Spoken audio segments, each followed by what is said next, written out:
देखिए सर, अगर बॉडी जल गई तो खूनी कभी नहीं पकड़ा जाएगा। आप देरी मत कीजिए प्लीज, जल्द से जल्द जाकर बॉडी जलाने से रोकिए। हेलो, आप कहां से बोल रहे हैं? कौन है आप? हेलो। Damn it.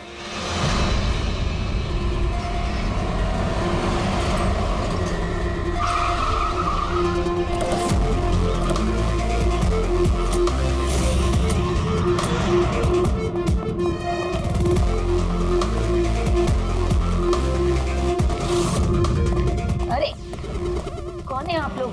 ऐसे कैसे घर में अंदर आ रहे हैं? हम लोग सीआईडी से हैं। घर के सारे लोग कहाँ हैं? सर वो लोग तो साहब की बॉडी लेकर शमशान घाट गए हैं। शमशान घाट गए?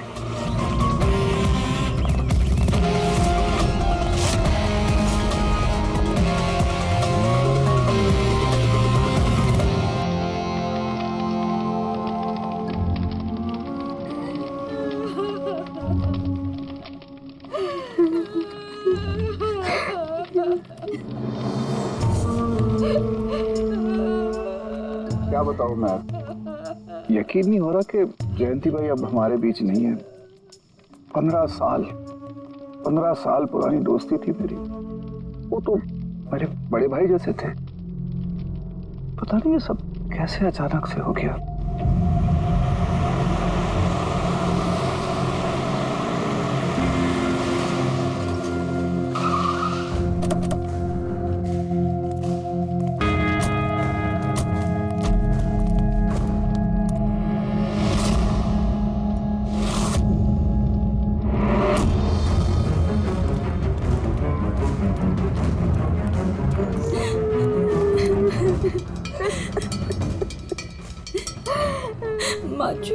एक्सक्यूज मी,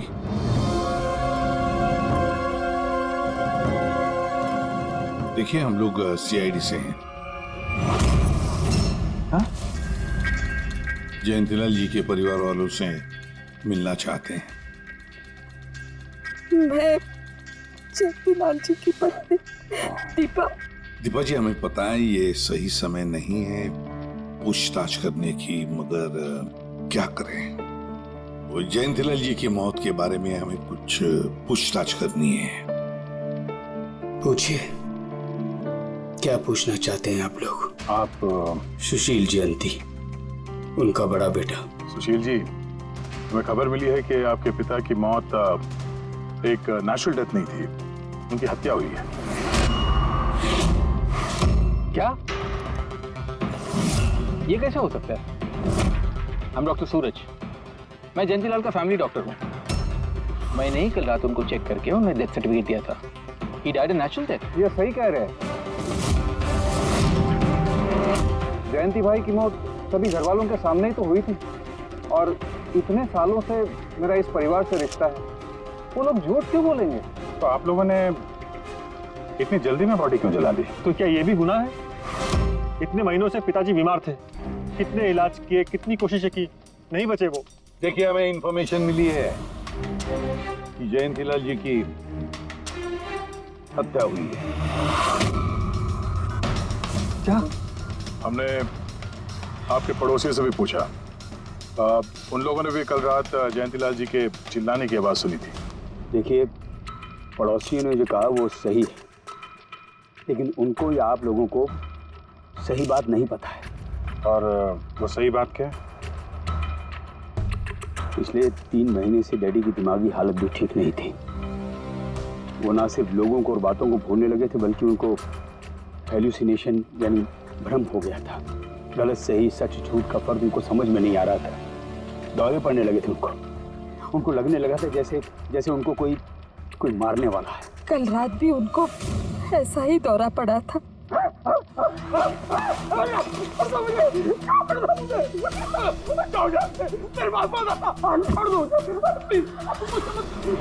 शांत, कूल। इंजेक्शन गई। Fast, come fast. डैडी, शांत, रिलैक्स। कुछ नहीं होता है। अरे यार, क्या कर रहे हो? बच्चों की तरह क्यों जिद कर रहे हो? हटाइए। सुशील जी उनका स्लीव ऊपर करो। जाने दो, मुझे मारो। बस बस बस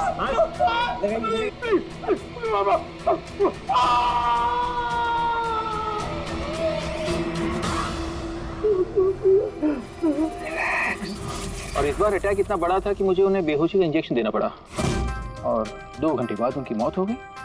मैं आपको सारी डिटेल्स दे सकता हूँ, उनकी मेडिकल रिपोर्ट्स, मेडिकल हिस्ट्री, दवाइयाँ, सब कुछ दे सकता हूँ मैं आपको। हो गई तसल्ली आपको? अब हम अपना काम कर लें। इतनी जल्दी भी क्या है हेमंत? जरा सच तो सामने आ जाए।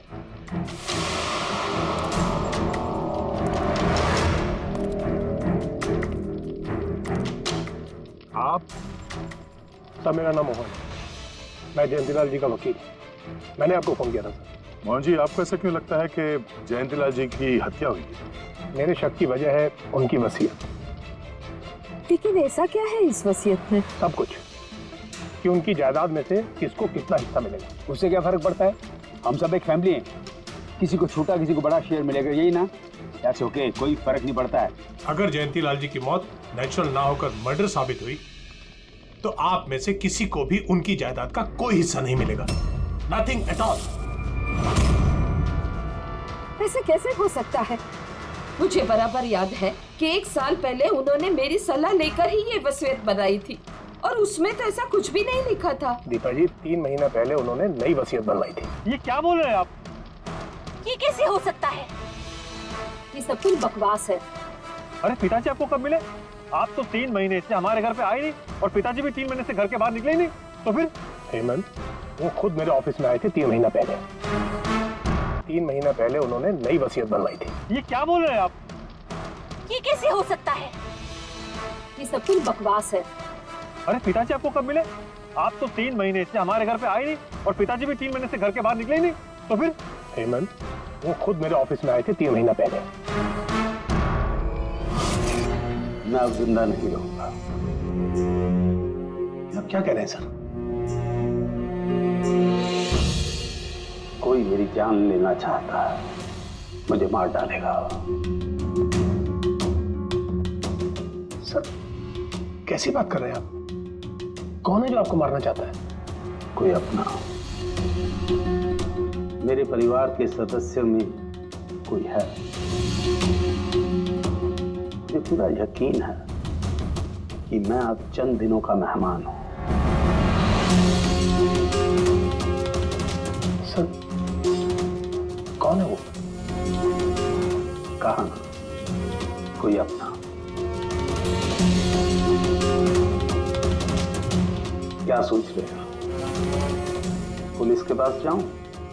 यही कहना चाहते हो? सर, मैं पुलिस को खबर करूं? नहीं, पुलिस वाले भी अब मुझे पागल समझेंगे। तुम मेरा एक काम करो मोहन, मेरा वसीयतनामा बदल डालो। अगर मेरी मौत हो जाती है और मौत के बाद ये साबित होता है कि उसका कारण मेरा परिवार है, तो मेरा बिजनेस, मेरा पैसा, मेरा कुछ भी परिवार के किसी भी सदस्य के नाम नहीं होगा। सर, अगर परिवार के सदस्य को नहीं मिलेगा तो किसको मिलेगा?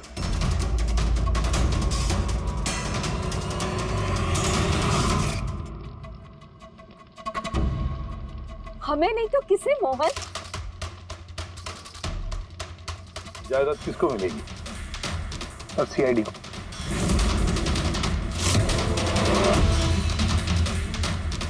क्या बकवास कर रहे हैं आप?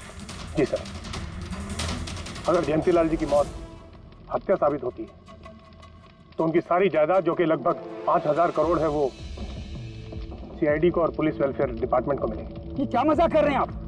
ऐसा कैसे हो सकता है? हो सकता है, अगर उनकी मौत हत्या साबित हुई तो। लेकिन उनकी तो हत्या हुई नहीं, हम वहीं तो थे। जो कुछ भी हुआ हमारे सामने हुआ है। उनकी हत्या हुई है या नहीं वो हम पता लगा लेंगे। अरे आप कैसे पता लगाएंगे? बॉडी तो है ही नहीं। बॉडी जल चुकी तो क्या हुआ, राख तो है। जब तक ये केस सुलझती नहीं तब तक जयंतीलाल जी की राख हमारी कस्टडी में रहेगी। अरे लेकिन सॉरी मैम।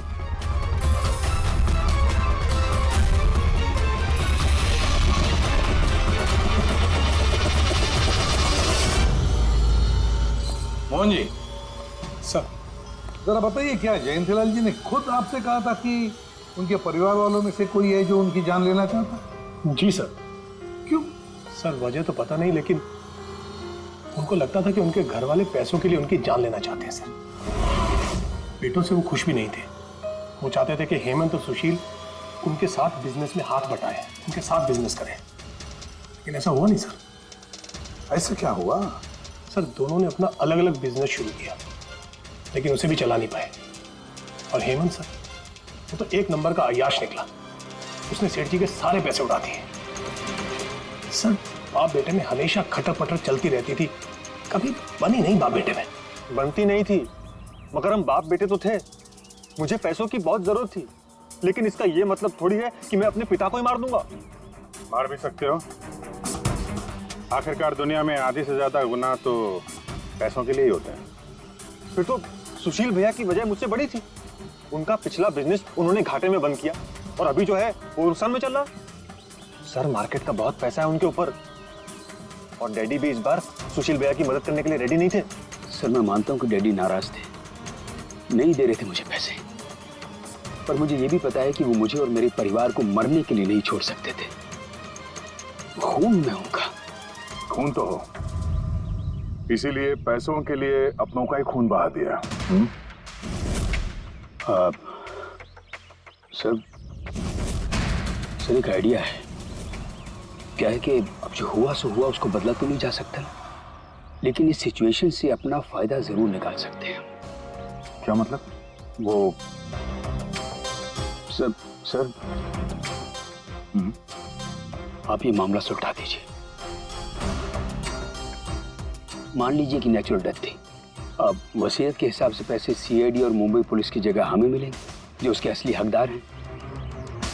नहीं, आप लोगों का जो नुकसान हुआ होगा वो हम आपस में समझ लेंगे ना। सुशील जी, हर आदमी एक जैसा नहीं होता, और दोबारा ऐसे बात करने की गलती नहीं करना, समझे? तुम अपनी दादाजी से बहुत करीब थी ना? दादाजी मुझे बहुत प्यार करते थे। हम दोनों बेस्ट फ्रेंड्स के जैसे थे, एक दूसरे से सारी बातें शेयर करते थे। कभी दादाजी ने तुमसे ये कहा था कि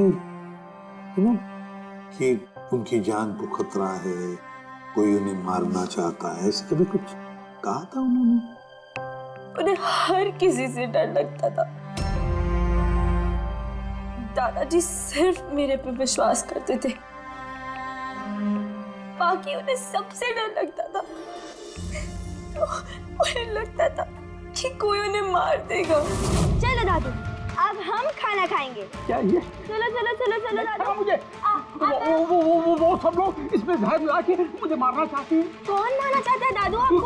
वो सब लोग मिले हुए हैं, सब मेरे खिलाफ साजिश कर रहे हैं। तुम मत खा, अरे फेंक देते, वरना तू भी मर जाएगी। दादू आप मेरा विश्वास करो, ये खाना मैंने अपने हाथों से बनाया, इसमें कुछ नहीं है, इसमें जहर भी नहीं, कुछ नहीं है। दादू आप मेरा विश्वास करो। देखो देखो देखो, मेरे हाथों में खा रही हूँ ना, देखो देखो, मुझे कुछ हुआ, मैंने अपने हाथों से बनाया। चलो दादू, चलो चलो चलो, खाओ खाओ खाओ खाओ। गुड दादू, गुड दादू। चलो एक और बाइट, जल्दी से जल्दी से जल्दी से जल्दी से एक और बाइट खाएंगे। अच्छा है ना दादू? गुड गुड, चलो चलो। कितना प्यार करती है तू, मेरा कितना ख्याल रखती है, बाकी सब लोग मेरी दौलत के पीछे हैं, मुझे मार देंगे। दादू आपको कुछ नहीं होगा, आपका बहादुर बच्चा है ना इधर, मैं आपको कुछ नहीं होने दूंगी। देखो, अब तुम घर जाओ, जाओ, और देखो किसी भी चीज की जरूरत पड़े तो मुझे फोन करना, ठीक है? जाओ।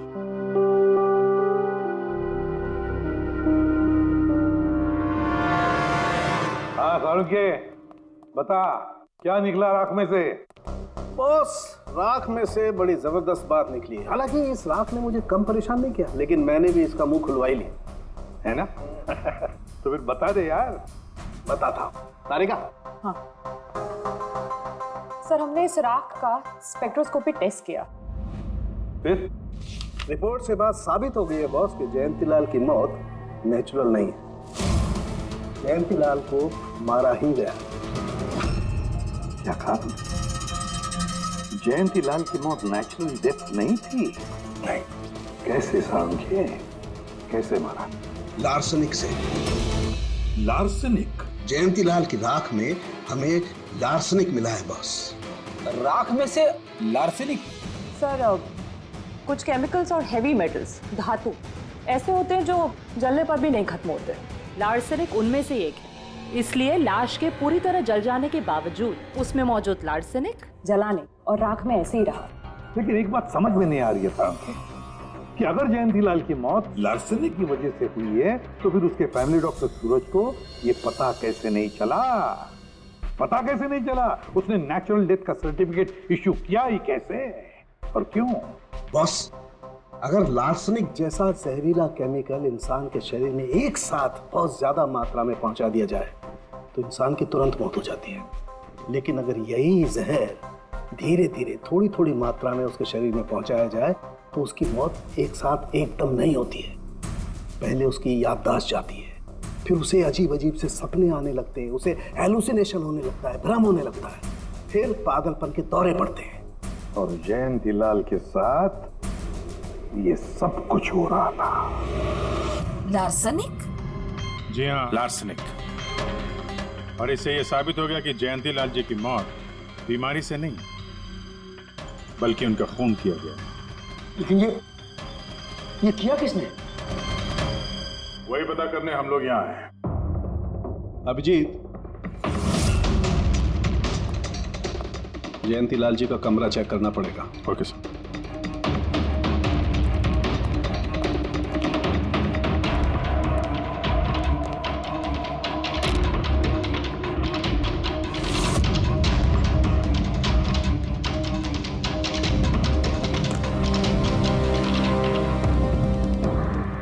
हम पे शक कर रहे हैं?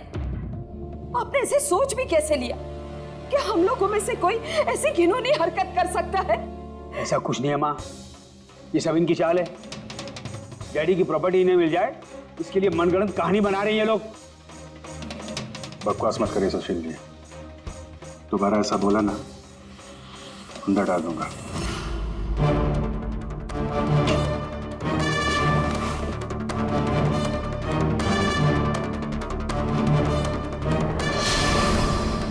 आप धमकाकर हमें चुप करा सकते हैं लेकिन कुछ साबित नहीं कर सकते। एग्जैक्टली। आप लोग ये सब कुछ इन 5000 करोड़ के लालच में कर रहे हैं ना? बोल चुके आप लोग, अब बस सीआईडी को अपना काम करने दीजिए। क्या मजाक नहीं चल रहा है? एक आदमी का खून हुआ है, खून। तो आप सबकी भलाई इसी में है कि हमारे साथ कोऑपरेट करें। अच्छा, अब सीआईडी धमकाने भी लगी है। ये धमकी नहीं है, ये आशी, आशीष, आशी बेटा, आशी क्या हो गया? आशी बेटा, आशी बेटा उठो। आशी आंखें खोलो, क्या हो गया तुम्हें? आशी, आशी बेटा क्या हो गया? अरे जरा देखो इसे भी, क्या हो गया मेरी बच्ची को? आशी क्या हुआ? आंखें खोलो, हो गया? आशी बेटा, आशी आशी आशी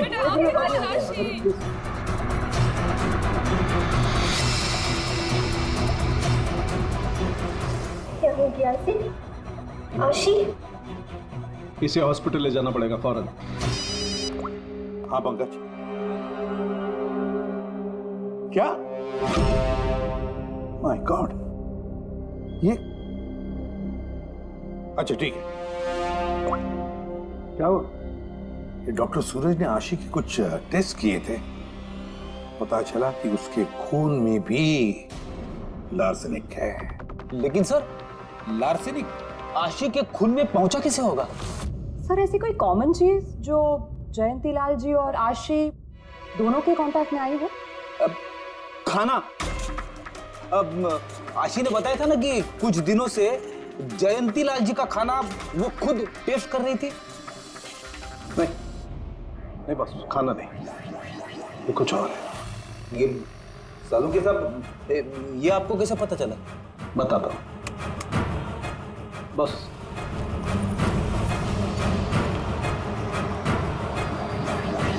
ये है वो बाल जो हमें जयंतीलाल के हेयर ब्रश में से मिला है। अब लार्सनिक को अधिकतर नाखूनों में और बालों में ही जमा होता है। तो जब हमने इस बाल के छोटे छोटे टुकड़े करके एनालिसिस किया तो रिजल्ट आया ये।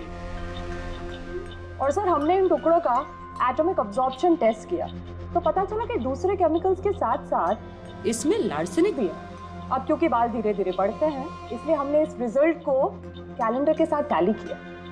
बॉस, तब हमें पता चला कि जयंती लाल को ये लार्सेनिक 8 से 10 दिन के गैप में दिया जा रहा। और 8-10 दिन के गैप में?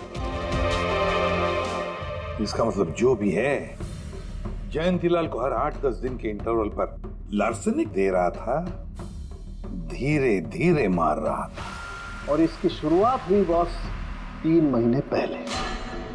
3 महीने पहले? सर, हाँ, फिर तो खूनी जयंतीलाल जी के घर वालों में से कोई नहीं होगा। परिवार वाले 8-10 दिन तक इंतजार क्यों करेंगे? एक ही बार में मार देंगे। फ्रेडी, परिवार वाला भी तो जयंतीलाल को धीरे धीरे मार सकता है ताकि किसी को उस पर शक न हो। सर, पिछले 3 महीने से कुछ मसाज करने वाले आ रहे थे, मैंने बताया था आपको। हाँ, चेक कर चुके हैं हम उनको। उनके अलावा और कोई आता था क्या? कोई एक हो तो बताओ। उनके दोस्त, पुराने बिजनेस पार्टनर और ऑफिस के स्टाफ वगैरह बहुत सारे लोग आते रहते थे घर पे। जी, डैडी बहुत सोशल थे। लोगों से मिलना जुलना, पार्टीज में जाना उनको बहुत अच्छा लगता था। इसीलिए जब उन्होंने बाहर जाना बंद कर दिया तो लोग उनसे मिलने घर पर आने लगे। लेकिन इन लोगों को हम अच्छी तरह से जानते हैं सर। इनमें से कोई ऐसा नहीं कर सकता है। भाभी देखिए ना, ये कैसा निशान लगा है। 4 बार धोया, 4 बार छुटाया, फिर भी नहीं हट रहा। अरे ठीक से धो ले, साफ हो जाएगा। अरे भाभी कितनी बार रगड़ा, नहीं जा रहा। और जाएगा भी नहीं, क्योंकि ये दाग खून का है। खून? जी हाँ। सुनिए, आपके कुर्ते पे ये खून का दाग कहाँ से आया? आपको कहीं चोट लगी है क्या? क्या हुआ आपको? मुझे नहीं पता। अरे मुझे मेरे कुर्ते पर कहाँ से आया? मैं खुद हैरान हुआ था कल जब मैंने इसे देखा। तो कल लगी आपको ये चोट? नहीं, मुझे कोई चोट नहीं लगी। हाँ, जब मैं कल लोगों से मिल रहा था तब ये खून का दाग लगा मुझे।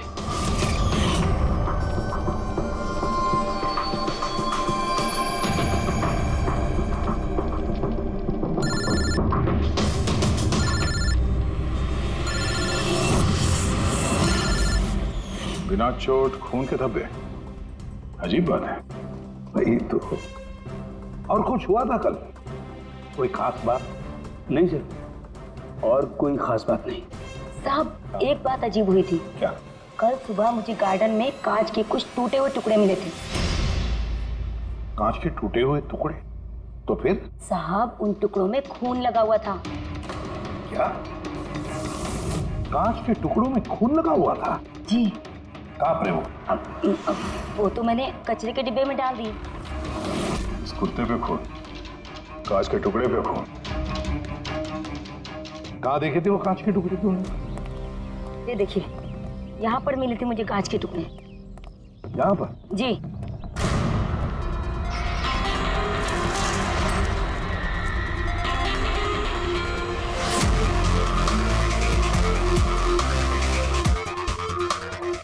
टूटा हुआ बल्ब है सर। बल्ब का टुकड़ा मिला क्या उसको? काम करो अभिजीत, इस घर में जितनी भी लाइटें हैं, लैंप्स हैं, सब चेक करो। देखो कोई बल्ब गायब है क्या।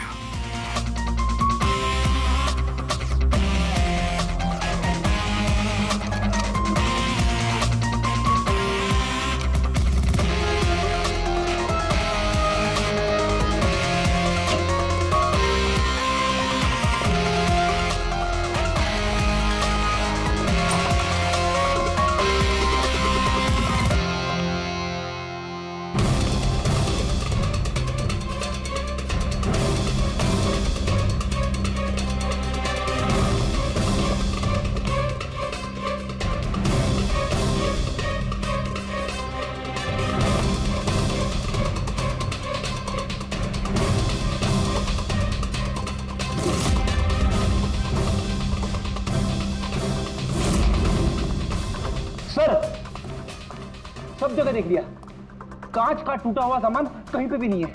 सर कुछ नहीं मिला।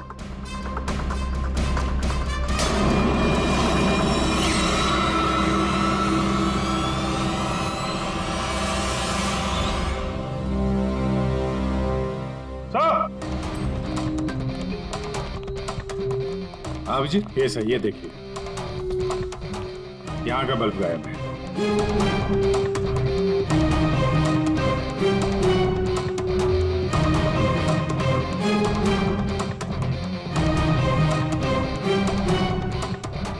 बड़ी अजीब बात है, ये लैम्प तो बिल्कुल ठीक था।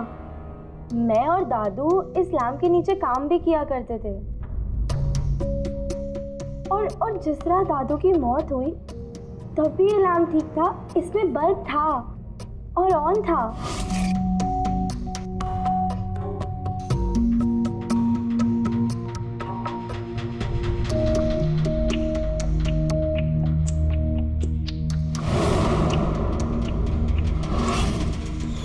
तो फिर इस लैम्प से बल्ब अचानक गायब कैसे हो गया? क्यों कविता? नहीं साहब, मुझे कुछ नहीं मालूम कि बल्ब कैसे गायब हुआ, किसने निकाला, मैं कुछ नहीं जानती। लेकिन सर ये बल्ब कोई गायब करेगा क्यों? सर इस बल्ब का और इस लैम्प का कुछ ना कुछ तो लेना देना है इस केस में।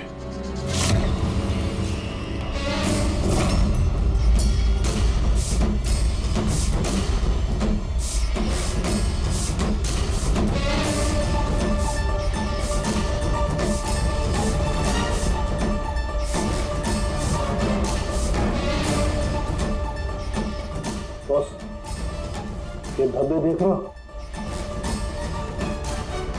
ये धब्बे लार्सनिक के हैं। लेकिन ये लार्सनिक के धब्बे पूरे लैंप पर कैसे हैं?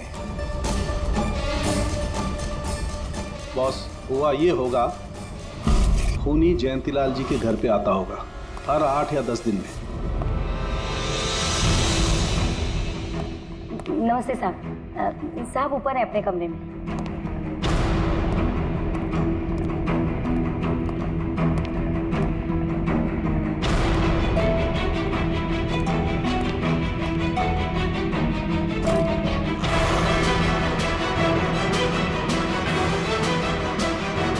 और चुपके से जयंतीलाल के टेबल लैंप पे लार्सनिक छिड़कता होगा।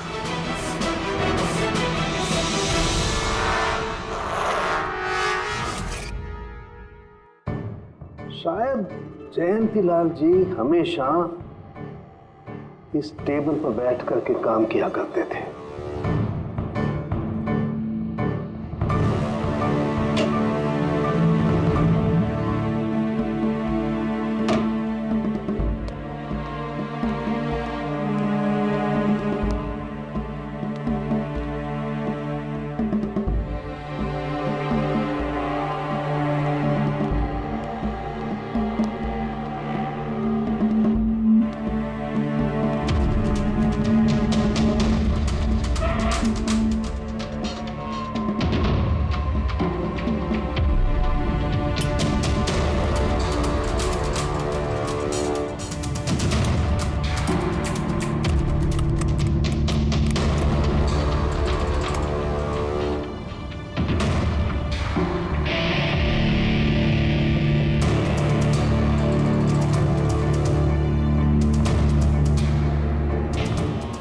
और जैसे ये बल्ब गर्म होता था, लार्सनिक धीरे धीरे फैलकर जयंतीलाल जी की सांसों में घुल जाता था।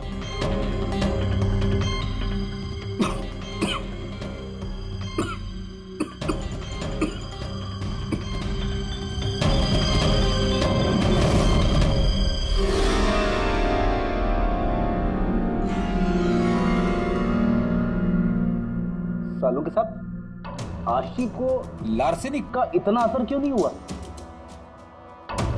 उसे लार्सनिक का इतना असर इसलिए नहीं हुआ फ्रेडी, क्योंकि वो यहाँ हमेशा नहीं रहती थी, कभी कभी आती थी अपने दादाजी के पास।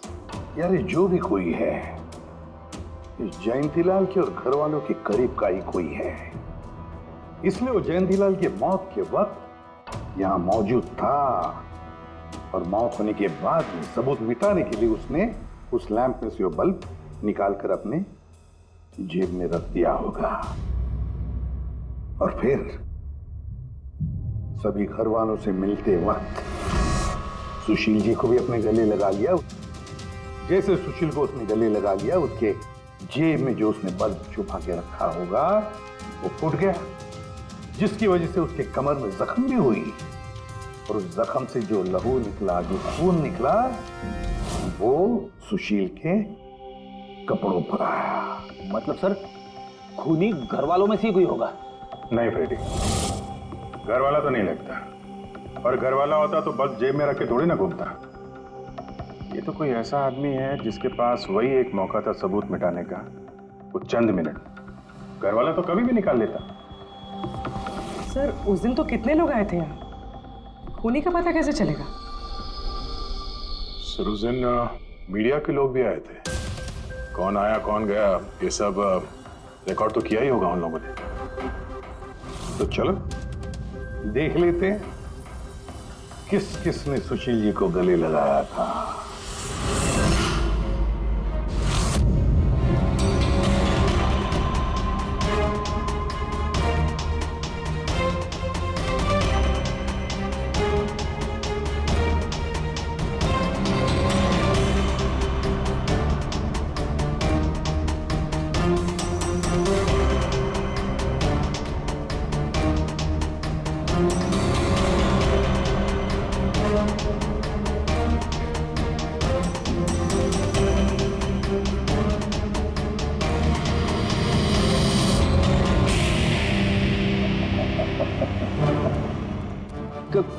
क्या हुआ सर, खूनी का पता चल गया? हाँ फ्रेडी, खूनी मिल गया। कौन है? फ्रेडी, इस आदमी की पूरी कुंडली निकालो, पता लगाओ पिछले 3 महीनों में ये कहां कहां गया था, किस किस से मिला था, क्या क्या किया है इसने, सब कुछ।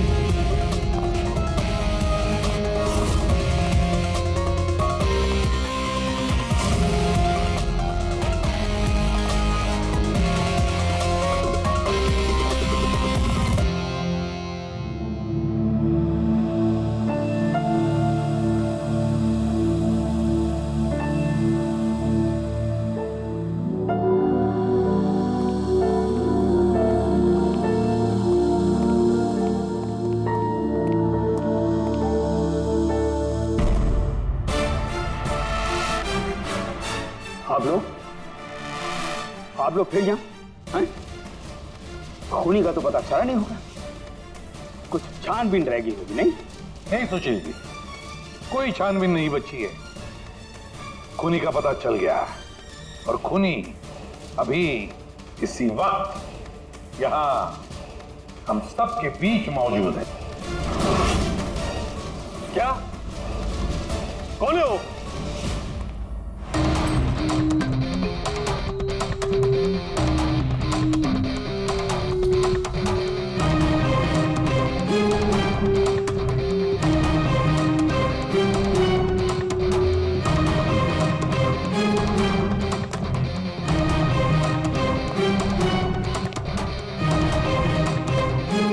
अरविंद जी,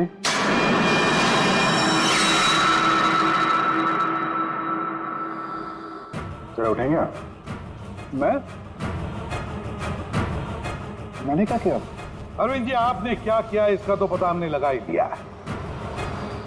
बस अब आपके कारनामे हम आप ही के मुंह से सुनना चाहते हैं। क्या बकवास है ये? आप मुझ पर इल्जाम लगा रहे हैं। आपको क्या लगता है कि मैंने जयंती को मारा? अभिजीत, मौका मिला था, मान जाते तो सबके सामने कपड़े नहीं उतरते। जरा एक कुर्ता उठाना। क्यों? अरे उठाओ सर। क्यों?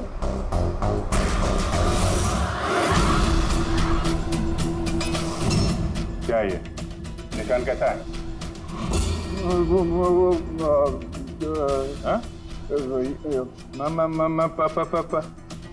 कौन सी भाषा बोल रहे हो तुम? हिंदी में बोलो, हिंदी में, मातृभाषा है हमारी। भूल गए क्या? याद दिलाओ।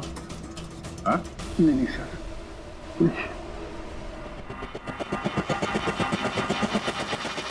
बताता हूँ। नफरत करता था मैं जयंती से। 5 साल पहले हमने एक बिजनेस शुरू किया था। आज ये इतना बड़ा 5000 करोड़ का एम्पायर है ना, वो मेरे मेहनत की कमाई थी।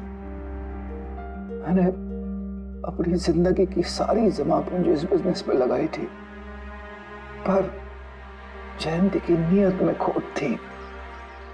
उसने मुझे धोखा दिया, मुझे मेरी ही कंपनी से निकाल दिया। तब मैंने सोचा कि जब मौका मिलेगा तो मैं इसका हिसाब चुकता करूंगा। और वो मौका तुम्हें मिला 3 महीने पहले एडवोकेट मोहन के ऑफिस में, जहां पर जयंतीलाल जी भी आए थे और तुमने चुपके से उन दोनों की बातें सुन ली थी। अगर मेरी मौत हो जाती है और मौत के बाद ये साबित होता है कि मेरी किसी ने हत्या की है,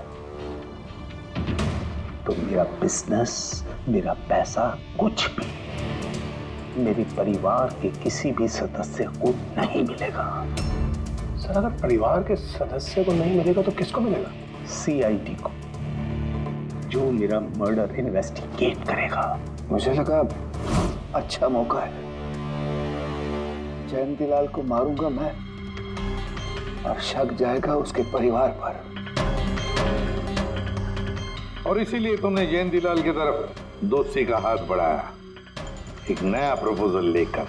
क्यों? मेरे दिमाग में एक आइडिया था जिसके लिए मेरा उसके घर बार बार जाना जरूरी था।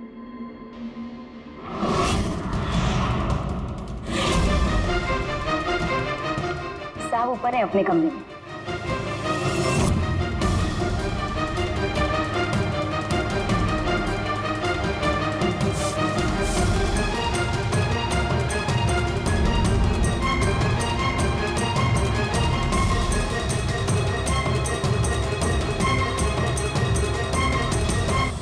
लेकिन एसीपी साहब, आपको इन पे शक कब हुआ? दीपा जी, जयंतीलाल जी की अंत्येष्टि के दिन जो मीडिया कवरेज हुआ था, जो मीडिया वालों ने वीडियो फुटेज लिया था, उसकी मदद से जयंतीलाल जी के अंत्येष्टि के दिन घर के बाहर जो इन्होंने कुर्ता पहना था, शमशान भूमि पर वो कुर्ता बदल दिया गया था, क्योंकि उस पर खून जो लगा हुआ था। क्यों Arvind ji?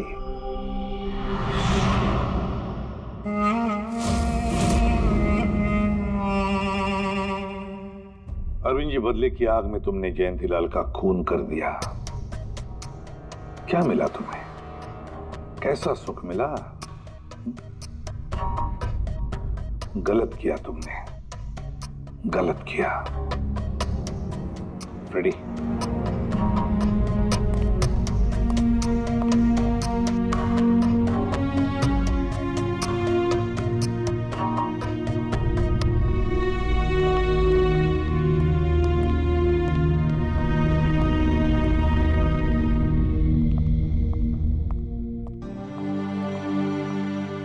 You sir, thank you very much.